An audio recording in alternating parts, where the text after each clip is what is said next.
Hello guys, कैसे हैं आप सब। आई होप सब अच्छे होंगे। तो गाइस, आपका स्वागत है मेरे YouTube channel my passion teaching में और मेरी इंग्लिश की क्लास में।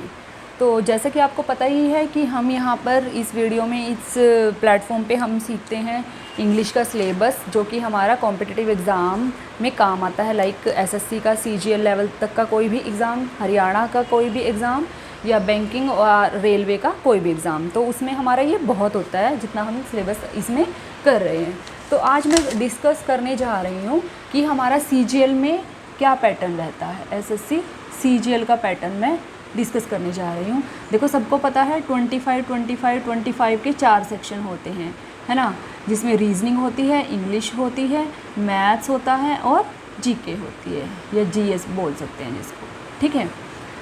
तो इसमें इंग्लिश का सबका वेटेज 25 होता है। तो मैं बताने वाली हूँ कि किस हिसाब से हमारे आते हैं। देखो, ग्रामर के हमारे अगर मैं आर्टिकल, प्रेपोजिशन सबको एक एक चैप्टर का नाम दूँ, नाउन, प्रोनाउन सबको, तो हमारे कितने चैप्टर्स हो जाते हैं? 15 to 16 चैप्टर्स हो जाते हैं। चैप्टर्स बोलो या टॉपिक बोलो ग्रामर में, ठीक है। उसके बाद क्या बचता है हमारा? वन वर्ड सब्स्टिट्यूशन बचता है, ठीक है। आइडियम फ्रेज बचते हैं, आइडियम एंड फ्रेजेस बचते हैं। फिर हमारा कॉम्प्रीहेंशन पार्ट बचता है और PQRS बचता है, ठीक है। तो ये सेक्शन हमारे बनते हैं पूरे 25 क्वेश्चंस में से। तो देखो, जो 16 चैप्टर, मान लो 16 ही हैं, 16 चैप्टर हम करते हैं, इनमें से हमें क्या क्या मिलेगा? 2 नरेशन मिल जाती हैं, ठीक है, 2 वॉइस के आ जाते हैं, मतलब मैक्सिमम 4 और मिनिमम हम लगा सकते हैं इसमें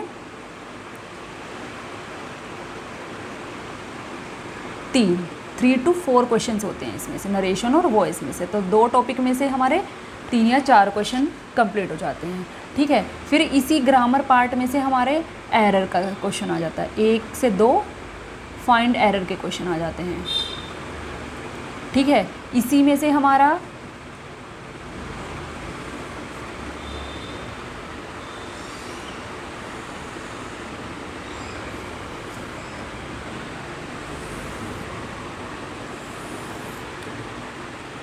मैं इसको नीचे लिख देती हूँ।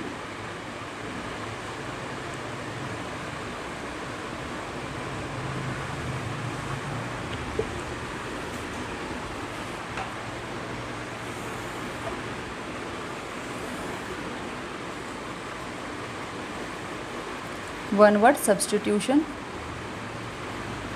ठीक है। इसी में से हमारा क्या आ जाते हैं? सब्स्टिट्यूट करने वाले। सब्स्टिट्यूट करो अंडरलाइन सेंटेंस को या वर्ड को, अंडरलाइन वर्ड्स को, है ना।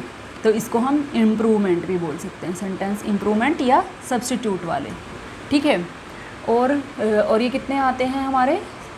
सेंटेंस इम्प्रूवमेंट या सब्स्टिट्यूट वाले हमारे आ जाते हैं, सब्स्टिट्यूट वाले या सेंटेंस इम्प्रूवमेंट वाले हम बोल सकते हैं 3 से 4 आ सकते हैं, ठीक है। अच्छा, 5 मार्क्स का क्लोज टेस्ट हमारा इसी में से हो जाता है। क्लोज टेस्ट 5 मार्क्स का इसमें से आ जाता है हमारा, ठीक है, क्योंकि ग्रामर पार्ट में से ही होगा वो भी हमारा कंप्लीट। और हमारी आ जाती है 1 या 2 नंबर की प्रेपोजिशन आ जाती है, 1 या 2 क्वेश्चंस, मतलब ये नंबर ऑफ क्वेश्चंस हैं, ठीक है। और 3 हमारे 2 से 3 हमारे फिलर्स आ जाते हैं। फिलर में हमारा ग्रामर से रिलेटेड हो सकता है, कुछ भी प्रेपोजिशन हो सकता है, कुछ भी, ठीक है। उसके बाद हमारा बचता है PQRS का 1 से 2 क्वेश्चन हमारा PQRS का आ जाता है। मेरे ख्याल से 1 ही आएगा, वरना 1 ही आ पाता है इसमें, क्योंकि 25 के हिसाब से बहुत कम है ना मार्जिन हमारे पास। और जो 1 वर्ड सब्स्टिट्यूशन है, 1 वर्ड भी हमारा 1 ही आता है, 1 से 2, ठीक है। कॉम्प्रीहेंशन में हमारा वही है जो क्लोज टेस्ट के रूप में दे रहा है, वो क्लोज टेस्ट के रूप में दे रहा है, और वो हमें किस में से मिलता है?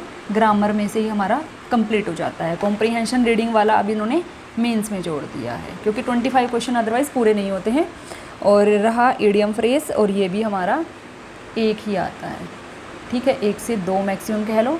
तो 2 2 4 5 3 8 और 5 15 16 17 18 19 20। और क्या बचा, एरर हो गया है, एंटोसाइनो बच गया है।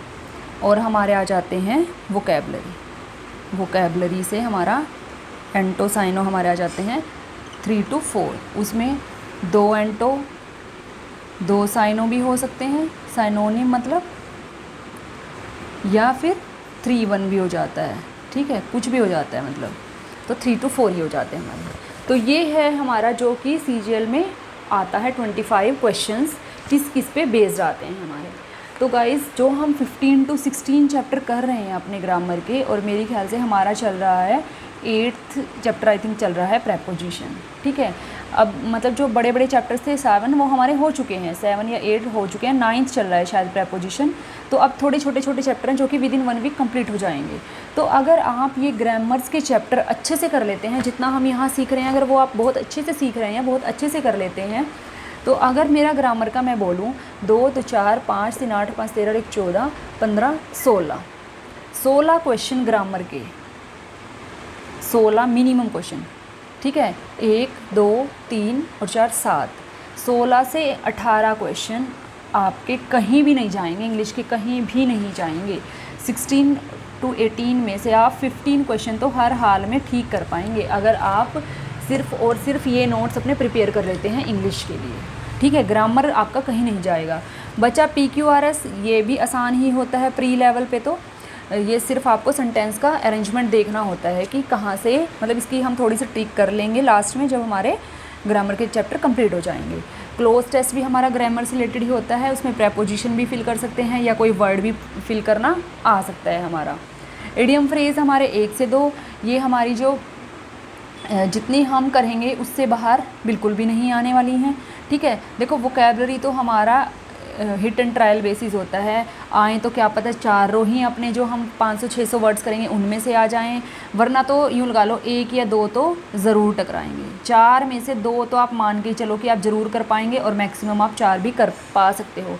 एटलीस्ट ये हो सकता है कि आप ऑप्शन रिमूवल बेसिस पे कर पा सकते हो उनको, कि अगर आपको पता है कि 3 का मीनिंग पता है, मान लो एंटोनिम पूछा है किसी एक वर्ड का, तो चौथा फिर आपका आंसर सही हो सकता है उस बेसिस पे। तो हिट एंड ट्रायल बेसिस होता है ये। तो हमारा 1 वर्ड सब्स्टिट्यूशन बहुत आसान होते हैं, मैंने अपनी शॉर्ट्स वीडियो में भी डाले हैं, बाकी मैं क्लास में भी करवा दूँगी। और उनसे बाहर 1 वर्ड सब्स्टिट्यूशन बिल्कुल भी नहीं आएगा, ये बिल्कुल गारंटी है।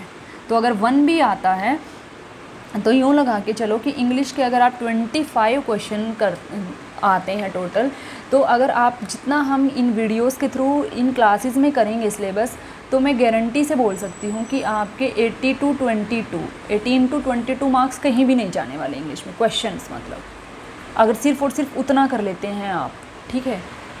नरेशन वॉइस बिल्कुल भी नहीं जाने वाला, ये 1 वर्ड सब्स्टिट्यूशन नहीं जाने वाला, इडियम फ्रेज नहीं जाने वाला, बिल्कुल भी नहीं जाएगा, गारंटी है इस चीज़ की, ठीक है। तो गाइस जितना हम कर रहे हैं वो आप ध्यान से करते रहिए, बिल्कुल उन्हें मतलब रेगुलर बेसिस पे करें, क्लासेस लें साथ साथ रिवाइज़ करें, क्लास लें साथ साथ रिवाइज़ करें, तो इतना मुश्किल बिल्कुल भी नहीं है, बिल्कुल ईजिली आप इंग्लिश कर पाओगे, ठीक है। और बल्कि मैं तो ये बोलती हूँ कि सबसे पहले आप अपना इंग्लिश ही स्टार्ट करो, क्योंकि इंग्लिश में पहले तो कॉम्प्रीहेंशन आता था, जो पैसेज रीडिंग वाला पार्ट होता था उसमें हम टाइम लगा देते थे, लेकिन अब तो क्लोज टेस्ट के रूप में आता है वो भी, तो इसमें मुश्किल से हमारा 10 या 15 मिनट में पूरा इंग्लिश हो जाता है, ठीक है। तो सबसे पहले अपना इंग्लिश ही उठाएं ताकि ये निपट जाए एकदम से अलग से, फिर अपना जीके पार्ट करें, क्योंकि जीके में तो यही होता है कि जो क्वेश्चन आता है उसे करते रहो, नहीं आता तो छोड़ते चलो। तो जीके और ये मतलब अगर हमारा 10-10 15-15 मिनट के ये हो जाएंगे, कहीं नहीं जाने वाले हैं। तो गाइज़ ये इस वीडियो में मैं यही बताना चाह रही थी कि किस हिसाब से हमारा क्या क्या सिलेबस आता है और कैसे हम इनको अटैम्प्ट कर सकते हैं। बिल्कुल भी मुश्किल नहीं है इंग्लिश का, तो अगर हम डेली बेसिस पर अपनी क्लासेस कर रहे हैं। तो आपको अगर मेरा ये कंटेंट पसंद आया है गाइज़, तो प्लीज़ मेरे चैनल को सब्सक्राइब करें, लाइक करें, शेयर करें और मुझे कमेंट करके बताएं कि आपकी प्रिपरेशंस कैसी चल रही है। Thank you so much.